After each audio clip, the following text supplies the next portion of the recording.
Olá, a aula de hoje será sobre o financiamento da Seguridade Social. Introdução. Estudamos a Constituição Federal, artigo 195, e esse artigo fala sobre o custeio da Seguridade Social. A aula de hoje será sobre o custeio da Seguridade, será sobre as contribuições previdenciárias, como as pessoas pagam a Previdência Social, como elas podem contribuir. Decreto 3048 de 1999, artigo 195. No âmbito federal, o orçamento da Seguridade Social é composto de receitas provenientes, inciso 1, da União, inciso 2, das contribuições sociais, inciso 3, de outras fontes. Esse artigo fala das fontes de financiamento da Seguridade Social, que podem vir da União, das contribuições sociais e de outras fontes. Vamos estudar a contribuição dos trabalhadores, como que os trabalhadores recolhem para a Previdência Social. Contribuição do empregado, empregado doméstico e do trabalhador avulso.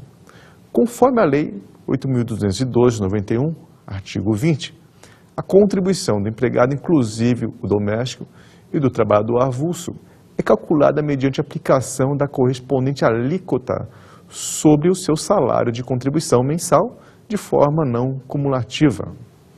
Dessa forma, quando um empregado, um doméstico, um avulso, vai pagar a sua contribuição previdenciária, utiliza-se uma tabela. Essa tabela tem uma alíquota de 8%, 9% ou 11%. Conforme a faixa salarial do trabalhador, aplica-se uma alíquota, seguindo o princípio da equidade na forma de participação no custeio. Então, quem ganha mais, paga 11%, quem ganha menos, paga 9%, e quem ganha menos ainda, paga 8%. Por exemplo, uma pessoa que ganha R$1.000, um empregado que ganha R$1.000, a alíquota será de 8%. Ou seja, o valor descontado do seu salário no final do mês será de R$80, 8% de R$1.000. Já o segurado facultativo, ele recolhe com uma alíquota fixa. A alíquota do facultativo é de 20% sobre o seu salário de contribuição.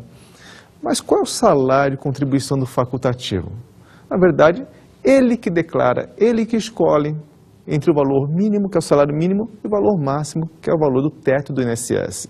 Então, entre o valor mínimo e máximo, ele escolhe uma base de cálculo. Ele pode escolher, por exemplo, R$1.000, aplica-se 20%, ele vai pagar R$200 de contribuição previdenciária. Ele pode escolher R$3.000, por exemplo, aplica-se 20%, ele vai pagar R$600 de contribuições previdenciárias. Por isso que ele é chamado de facultativo. Ele mesmo escolhe sua própria contribuição. Continuando a falar do facultativo, existe um plano chamado Plano Simplificado de Inclusão Previdenciária, ou Plano Simplificado da Previdência Social. O objetivo é diminuir a alíquota. Muitas pessoas, muitos facultativos, não têm a condição de recolher 20% sobre o salário de contribuição, né? Então, diminui-se de 20% para 11%. Ou seja, ao invés do facultativo recolher 20%, ele pode optar a recolher 11%. Porém, essa opção, ele vai recolher somente sobre o valor mínimo, que hoje é o salário mínimo. Então, ele vai recolher 11% de um salário mínimo. Por outro lado, seus benefícios serão também somente sobre o valor mínimo. E ele não pode se aposentar nessas condições com a aposentadoria por tempo de contribuição. Então, nesse caso, a aposentadoria por tempo de contribuição está excluída dos benefícios que a pessoa que optar por esse plano simplificado tem direito. Nesse caso, ele vai, então, se aposentar por idade. Já o recolhimento do contribuinte individual. Como que o contribuinte individual recolhe? Primeiramente, o contribuinte individual ele pode relacionar-se com o terceiro sob 4 pontos de vista, sob 4 formas. A primeira forma é o contribuinte individual relacionando-se com a empresa. Por exemplo, imagine um eletricista autônomo que presta serviço às empresas, serviço de eletricidade, um contribuinte individual, um eletricista autônomo. Ele vai relacionar-se com a empresa sem relação de emprego, porque sua prestação de serviço é eventual. Nesse caso, o que acontece? Esse eletricista ele paga 11% sobre o que ele receber de remuneração dessa empresa. Na verdade, a empresa que desconta 11%. Né? A empresa desconta 11% do que vai pagar o eletricista. Por exemplo, se o eletricista ganhou R$1.000, a empresa vai descontar 11%, R$110. E o eletricista vai levar para casa R$890 no bolso. Né? E a empresa vai reter e recolher esse valor até o dia 20 do mês seguinte. O contribuinte individual também pode relacionar-se com produtor rural, pessoa física, com missão diplomática, com repartição consular ou com outro contribuinte individual equiparado da empresa. Na verdade, a regra para essas pessoas será diferente. Por que será diferente? Acabamos de ver que contribuinte individual, um eletricista autônomo que presta serviço para a empresa é obrigada a fazer o desconto de 11%.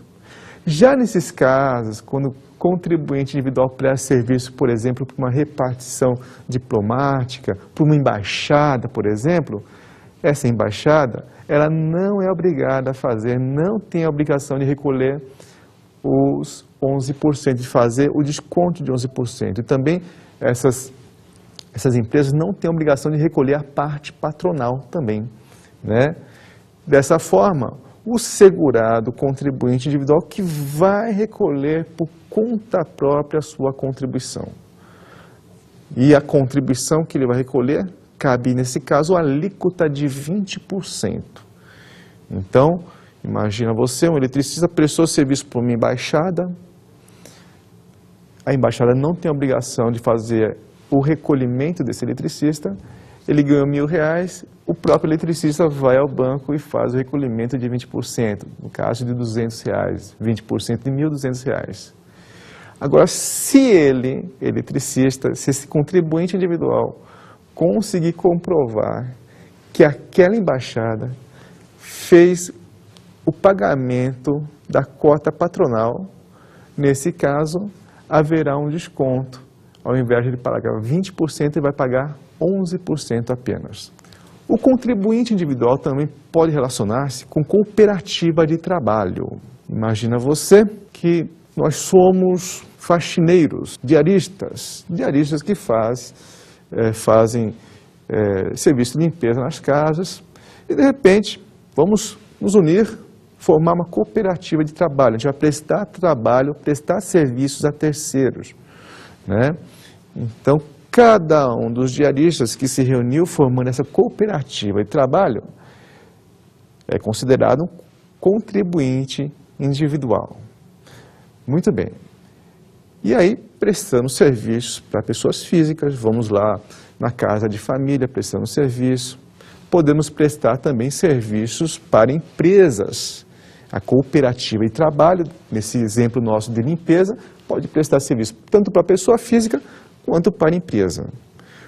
Como que se dá o pagamento, a contribuição desses cooperados de trabalho para a Previdência Social? Ora, quando estes trabalhadores prestam serviço para a empresa, o que acontece? Eles vão recolher 11%, eles vão ser descontados de 11%, e a cooperativa de trabalho, quando repassa o dinheiro para esse trabalhador, que desconta esses 11%. Agora, quando esses cooperados prestam serviço para pessoas físicas, a cooperativa de trabalho também vai descontar, mas não 11%, vai descontar mais, vai descontar 20%. Né? Por exemplo, cooperado de trabalho presta o serviço para a empresa. Ele tem R$1.000 a receber, da cooperativa de trabalho. Quando a cooperativa de trabalho vai pagar, ela desconta 11%, R$110, né? 11% de R$1.000. Já, se ele prestou serviço para pessoa física, se esse cooperado de trabalho prestou serviço para pessoa física, e a cooperativa de trabalho está devendo R$ 1.000, ele vai pagar 20% no caso da pessoa física, 20% de R$ 1.000, R$ 200. Um quarto caso é quando o contribuinte individual presta serviços para pessoas físicas. Imagina um eletricista que vai na casa de uma pessoa física prestar serviço. Imagina um dentista que presta serviço para você, pessoa física. Nesse caso, o próprio contribuinte individual, por exemplo, o próprio dentista, o próprio eletricista que presta serviço para a pessoa física, tem a responsabilidade de ir ao banco e fazer o pagamento, a contribuição de 20% sobre os valores recebidos em suas prestações de serviço a pessoas físicas, né? Um detalhe, esse contribuinte individual que presta serviço por conta própria, sem relação de trabalho com a empresa equiparado, ele também pode optar pela inclusão naquele plano simplificado de inclusão previdenciária ou plano também chamado de plano simplificado de previdência social, usando as mesmas regras que acabamos de falar do facultativo. Então, as mesmas regras ele pode optar a recolher um valor fixo ali de 11% sobre o valor mínimo, mas também seus benefícios serão apenas sobre o valor mínimo, hoje o valor do salário mínimo. Também ele não pode se aposentar por tempo de contribuição. É um assunto novo que tem caído em provas de concurso. Vamos falar da contribuição do segurado especial. Não sei se você assistiu Dois Filhos de Francisco, né? Ele plantava o milho e vendia o milho na cidade. Então esse é um exemplo claro de segurado especial, aquele pequeno produtor rural, né, que tem sua rocinha, que trabalha com a sua família. Ele planta o milho, vende o milho na cidade e aquele valor, aquela receita bruta da comercialização da sua produção é que vai ser a base de cálculo. E você pode perguntar, e nos meses em que não há venda, o que acontece? Ele fica desprotegido? Não.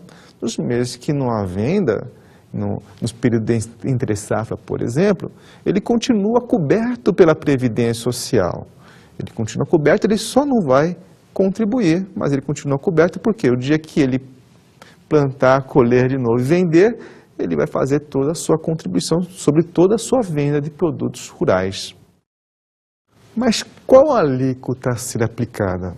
A alíquota será conforme a Lei 8.212 de 91, artigo 25, inciso 1 e 2. Será 2% mais 0,1%. Esse 0,1% ele vem a financiar as prestações por acidente de trabalho. Então, dessa forma, o segurado especial vai contribuir com um total de 2,1% sobre a comercialização de sua produção. Por exemplo, imagina que ele vendeu R$ 1.000 em milho, vai contribuir 2,1% de R$ 1.000, vai contribuir com R$ 21 para a Previdência Social. E quem é responsável pelo pagamento dessa contribuição? Depende. Depende por quê? Se o segurado especial vendeu o seu milho, sua produção rural para o mercado da cidade, o mercado que é uma pessoa jurídica, vendeu para o mercado da cidade, é o mercado, é a empresa que comprou, que tem a obrigação de fazer o desconto desses 2,1% e repassar para a Previdência. É o mesmo raciocínio dos trabalhadores, né? Os trabalhadores, os empregados que trabalham numa empresa, a empresa que tem que fazer o desconto e repassar para a Previdência. No caso do produtor rural também, quando o produtor rural vende para uma empresa, vende aquele milho para o mercado da cidade, para o restaurante da cidade, são as empresas que fazem o desconto de 2,1% e repassam para a Previdência. Porém, nós temos exceções em que o próprio segurado especial será responsável por seu próprio recolhimento. Quais situações? Quando ele comercializar sua produção no exterior, ou também diretamente no varejo ao consumidor, pessoa física, ou comercializar o produtor rural, pessoa física, então há outro segurado especial. Então, neste caso, é ele que vai fazer o seu próprio recolhimento. Contribuição do empregador doméstico. O empregador doméstico é aquele que emprega, que tem em casa ali um empregado doméstico. O empregador doméstico vai pagar sua contribuição como patrão, o valor de 12% do salário contribuição do empregado doméstico. O empregador doméstico, então, o que ele vai fazer? Ele é responsável pelo pagamento tanto da cota patronal, daqueles 12%, como também pelo desconto e recolhimento da parte do empregado doméstico. O empregador doméstico desconta ali uma alíquota sobre o salário do empregado doméstico. Imagina que o salário do empregado doméstico é R$1.000, vai descontar 8% de R$1.000, que é a parte do empregado doméstico, e vai também pagar do seu bolso 12%. Se no nosso exemplo de R$1.000 ele vai pagar 12%, o empregador doméstico vai pagar então R$120. E quando que ele vai recolher esses valores? Essas contribuições devem ser recolhidas até o dia 15 do mês seguinte ao da competência.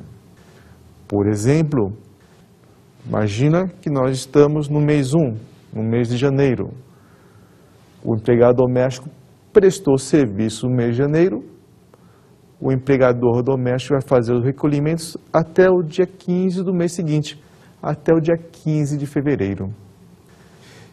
E a data do dia 15 é o seguinte: se não há expediente bancário no dia 15, imagina que é feriado de carnaval, imagina que cai um domingo, num sábado, quando que ele vai fazer o pagamento?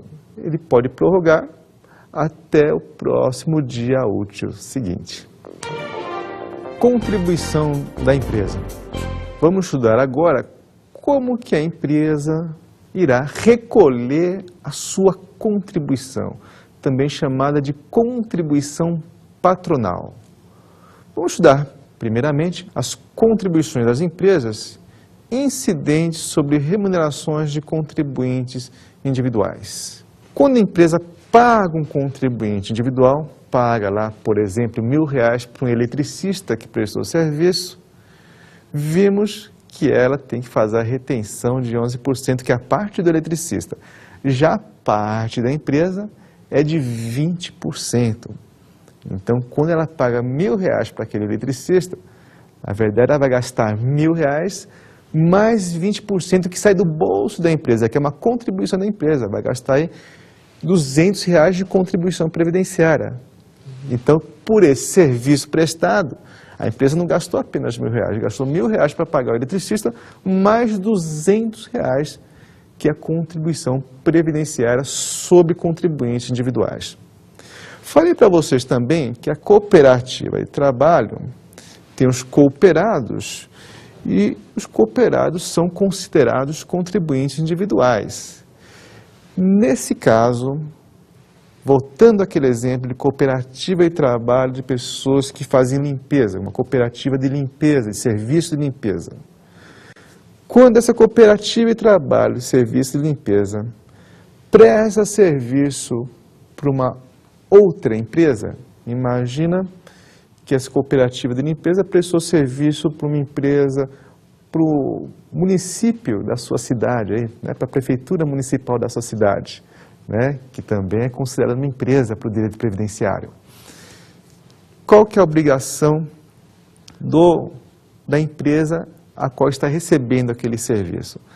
Pagar 15% sobre o valor bruto da nota fiscal ou fatura de prestação de serviço. Ou seja, se o valor cobrado na nota pelaquela prestação de serviço foi de R$1.000, a empresa que tomou o serviço vai pagar 15%, vai pagar R$150, que é uma contribuição patronal, uma contribuição da empresa. Ou seja, no final das contas, o valor de serviço não foi R$1.000, foi R$1.000 que ele pagou para quem prestou o serviço, mais R$150 que ele vai ter que recolher para os cofres previdenciários. Vamos estudar contribuições das empresas incidentes sobre remunerações de empregados e segurados avulsos. Nesse caso, a empresa vai pagar uma cota patronal de 20% sobre o total das remunerações pagas, devidas ou creditadas a qualquer título aos segurados empregados e trabalhadores avulsos. Por exemplo, uma empresa pagou R$1.000 para o seu empregado. Quando ela paga R$1.000 para o seu empregado, aplica-se a tabela de 8%, 9%, 11%, nesse caso, a alíquota é de 8%. A empresa vai descontar aqueles R$80, que é referente à contribuição do trabalhador. Além disso, ela tem que pagar a sua própria cota, a sua contribuição, a contribuição da empresa. Vai ser de quanto? De 20% sobre o valor bruto recebido pelo trabalhador. R$1.000, 20% vai dar R$200. Segundo o inciso 2, artigo 22 da Lei 8.212, para financiar aposentadoria especial, os benefícios concedidos em razão do grau de incidência de capacidade elaborativa decorrente dos riscos ambientais do trabalho, vamos chamar de GILRAT, as empresas deverão recolher sobre o total das remunerações pagas ou acreditadas no decorrer do mês ao segurar os empregados e trabalhadores avulsos, o valor que vai variar de 1%, 2% ou 3%. Então, esse 1%, 2% ou 3% é uma alíquota aplicada sobre o valor recebido pelos empregados e trabalhadores avulsos, que vão financiar, por exemplo, os acidentes de trabalho.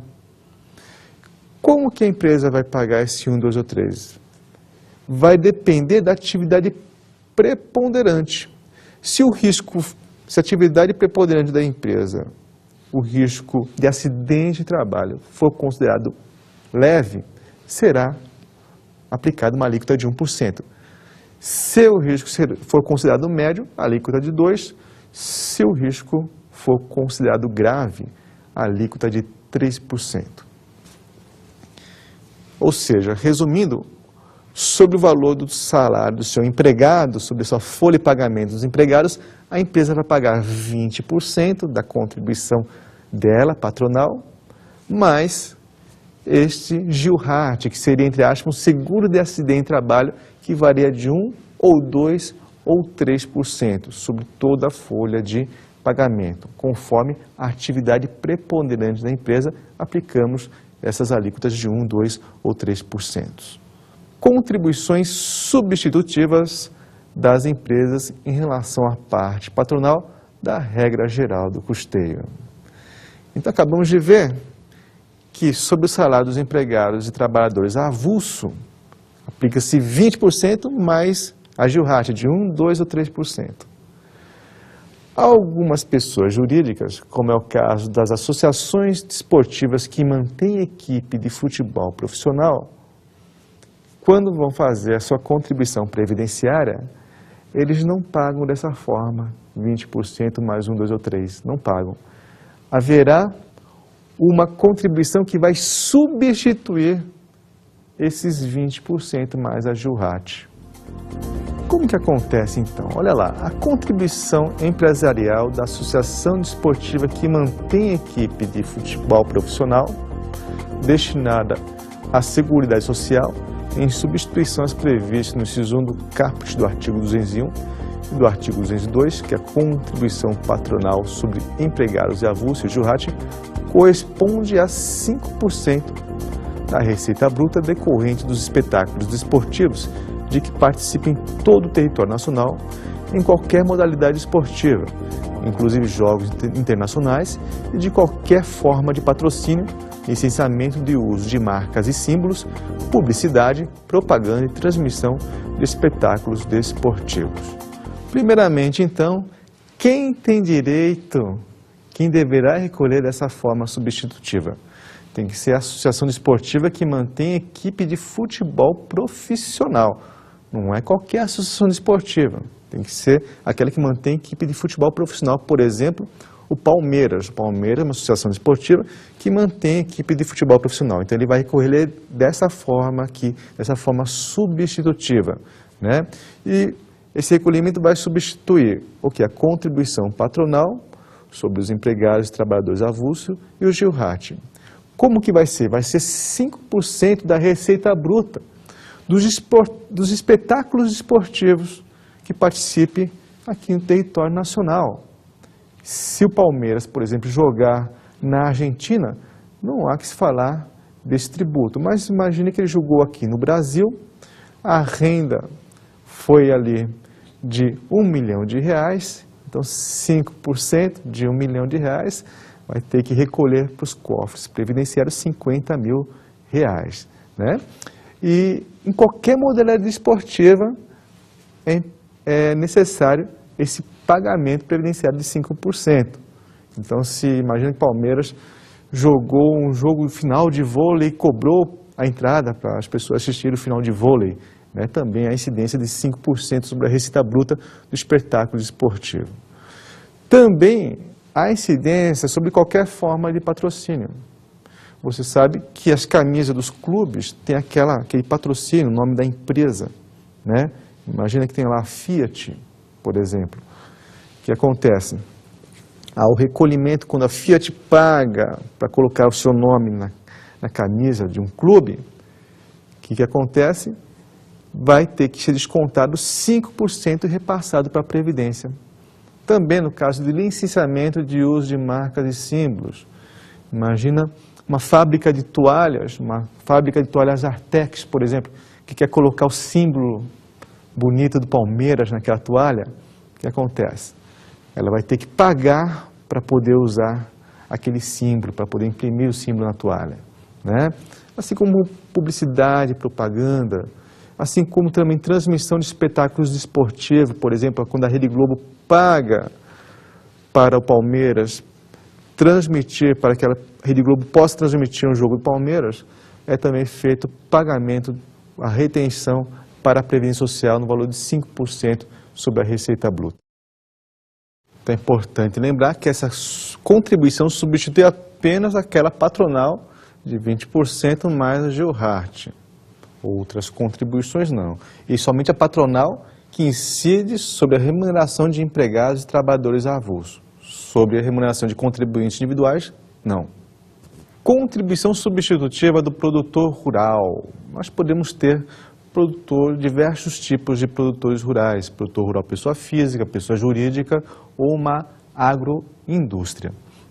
O produtor rural pessoa física, ele pode ser proprietário ou não, mas explora atividade agropecuária, um fazendeiro, por exemplo, que cria gado, que cria boi, né? Ele vai ter o quê? Ele vai ter empregados que trabalham na criação de gados e vai ter que fazer a contribuição patronal.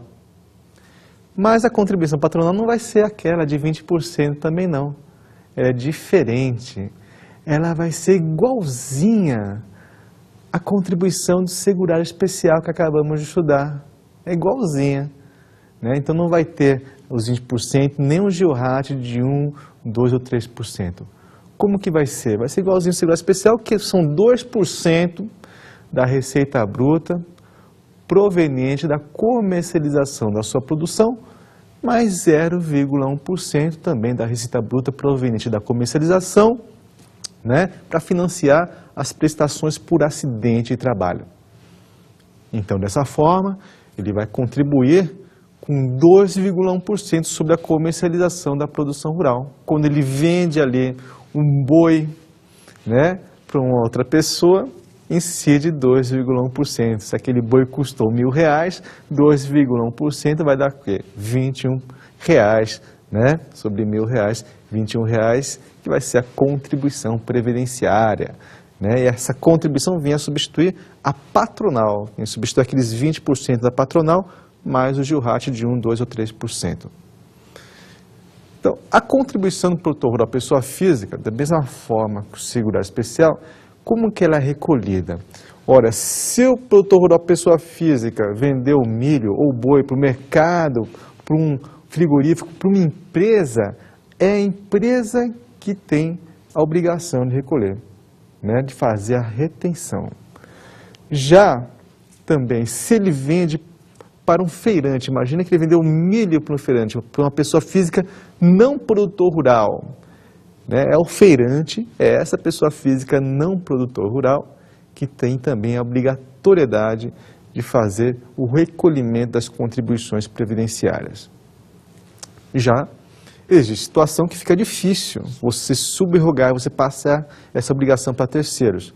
Então, é o próprio segurado, é o próprio produtor rural, pessoa física, que vai fazer o recolhimento, se ele comercializar a produção com adquirente domiciliado no exterior ou diretamente no varejo, consumidor pessoa física, ou a outro produtor rural pessoa física, ou a outro segurado especial. Nesse caso, é o próprio produtor rural pessoa física que faz seu próprio recolhimento. Já um produtor rural pessoa jurídica seria uma empresa. O próprio nome diz pessoa jurídica. Aquele fazendeiro foi crescendo, crescendo, crescendo, agora é um grande fazendeiro. Ele pode transformar-se em empresa, se lhe interessar. Muitas vezes interessa ele por questões tributárias, né? E ele pode, então, participar da atividade agropecuária, plantação de soja, por exemplo, né? Como será o recolhimento dele? Nesse caso, vai ser um pouquinho mais, não vai ser 2,1% não, vai ser de 2,6%. 2,5% mais 0,1%, e 0,1% é para financiar os acidentes de trabalho. Então, toda vez que o produtor rural, a pessoa jurídica, vende sua produção rural, ele vai recolher, como patronal, 2,6%. E a agroindústria, o próprio nome diz, é uma indústria. Ele planta e processa o seu produto rural e transforma em algo industrializado. Por exemplo, imagina um grande canavial, ele planta as canas, corta as canas e transforma aquela cana em álcool. É uma agroindústria, né? Ele industrializa a sua própria produção, também pode industrializar a produção de terceiros, né? E como que é, nesse caso, o recolhimento? É também semelhante ao produtor rural pessoa jurídica, 2,6% é o recolhimento, né, da agroindústria. Contribuição sobre a receita de concursos de prognósticos.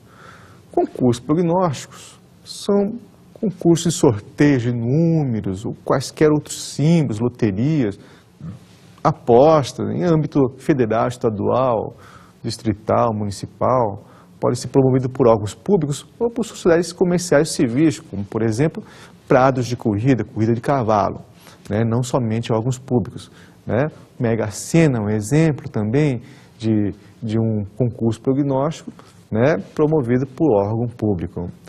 A contribuição de que trata o concurso prognóstico constitui-se da renda líquida dos concursos de prognósticos realizados pelos órgãos do poder público destinados à Seguridade Social e sua esfera de governo. Ou seja, tudo que é apostado, por exemplo, na Mega Sena, imagina todas as apostas da Mega Sena, você tira, obviamente, uma parte para o sortudo que ganhou, para os sortudos, né, que ganharam a Mega Sena, e o que sobrar, a renda líquida vai para a Seguridade Social. Agora, quando não é promovido pelo poder público, imagina um prado de corrida, corrida de cavalo. De tudo que for apostado naqueles cavalos, né, 5% é que vai para a Seguridade Social. Já quando temos uma loteria, né, que também não é promovida por poder público, 5% vai também para a Seguridade Social. Receitas de outras fontes. Então nós vimos que o financiamento da Seguridade, o dinheiro que vai abastecer a Seguridade Social, em âmbito federal, pode vir da União, pode vir das contribuições sociais, que acabamos de estudar, e pode vir de outras fontes, de outros lugares. Por exemplo, quando você paga uma contribuição social em atraso, você vai pagar com o quê? Com juros, com multa. Então, a multa e os juros são consideradas receitas de outras fontes, né? Imagina o caso de arrendamento de bens, né? O INSS tem um prédio que ele não utiliza, ele pode alugar aquele prédio, vai ser uma receita de outra fonte, né? Aquele prédio que não está sendo usado. Doações, legados, subvenções, imagina uma pessoa que queira doar um terreno para construir um hospital, também receita de outras fontes. Toda vez, por exemplo, que a Polícia Federal apreende um carro com drogas lá dentro daquele carro, né? A pessoa, obviamente, perde a droga e perde o carro também. E aquele carro que veio proveniente de tráfico ilícito de entorpecentes, geralmente ele é leiloado e 50% do valor do leilão do carro vai para a Seguridade Social. No caso da Receita Federal, por exemplo, toda vez que é apreendido material da Receita Federal, alguns materiais vão para leilão também. E 40% do resultado desse leilão vai para a Seguridade Social. Vamos resolver questões de concurso público. Temos aí a questão da Fundação Carlos Chagas. Diz: o produtor, o parceiro, o meeiro e o arrendatário rurais e o pescador artesanal, bem como os respectivos cônjuges que exerçam suas atividades em regime de economia familiar, sem empregados permanentes, contribuirão para a Seguridade Social mediante. Então, ele está falando do quê? Está falando do segurado especial, né? Como é que o segurado especial vai recolher? Item A. Contribuição fixa e pré-determinada de 2 salários mínimos. Nada a ver, 2 salários mínimos é muita coisa, né, pessoal? Para o coitadinho segurado especial, né? B. A aplicação de uma alíquota sobre o salário mínimo? Também não. O segurado especial ele não contribui sobre um salário mínimo. C. Contribuição fixa e pré-determinada de um salário mínimo? Também não. Tem nada a ver, a gente não falou sobre isso. Letra D. Aplicação de uma alíquota sobre o resultado da comercialização da produção. Opa, é esse mesmo. Né? Ele vende o milho e aplica-se aquela alíquota, lembra? De 2,1%. Né? E aí, está errado, a gente fala da aplicação de uma alíquota sobre o lucro presumido e previamente declarado, que não tem nada a ver. Resposta D. Aplicação de uma alíquota sobre o resultado da comercialização da produção. Vamos para o exercício 2, o exercício da FUNRIO, a prova de analista do INSS. A alíquota de contribuição dos segurados, contribuinte individual e facultativo é de 20% aplicada sobre o respectivo salário e contribuição. Poderá ser de 11% sobre o valor correspondente ao limite mínimo mensal do salário de contribuição para os segurados que optarem pela exclusão do direito ao seguinte benefício. Então, está falando daquele plano simplificado de previdência social, ou plano simplificado de inclusão previdenciária. Ele não tem direito a um desses benefícios. Qual benefício será? Auxílio-doença? Não, auxílio-doença ele tem direito. Aposentadoria por tempo de contribuição é esse mesmo. Aposentadoria por tempo de contribuição ele fica excluído se ele for participar desse plano simplificado da Previdência Social. A aposentadoria por idade, aposentadoria especial, auxílio-acidente não está excluída. Então, a resposta certa é B, aposentadoria por tempo de contribuição. Exercício 3. O exercício da ESAF, última prova de assistente técnico administrativo do Ministério da Fazenda, diz ali: a respeito da base de cálculo e contribuinte das contribuições sociais, analise as assertivas abaixo, assinalando a incorreta. Ele quer então a errada. Vamos ver. Letra A. Remuneração paga devida ou creditada aos segurados e demais pessoas físicas a seu serviço, mesmo sem vínculo empregatício. Legal, a empresa não está errado, está certo aí, né? Ele quer incorreta. Vamos ver a B. Receita bruta decorrente dos espetáculos desportivos de que participa em todo o território nacional. Isso aí é base de cálculo para produtor rural pessoa jurídica? Não, né? Está errado. A receita bruta de espetáculos esportivos são aquelas associações esportivas que mantêm a equipe de futebol profissional, por isso a incorreta é a B, né? E a C, incidente sobre a receita bruta proveniente da comercialização da produção rural, é a base de cálculo para o segurado especial. A D, salário de contribuição dos empregados domésticos a seu serviço, a base de cálculo dos empregadores domésticos. E incidentes sobre o seu salário e contribuição dos trabalhadores. Então a resposta incorreta, né, que é a nossa certa, é a resposta B, receita bruta decorrente dos espetáculos esportivos de que participa em todo o território nacional, não é base de cálculo para o produtor rural pessoa jurídica. Produtor rural pessoa jurídica é comercialização da sua produção rural.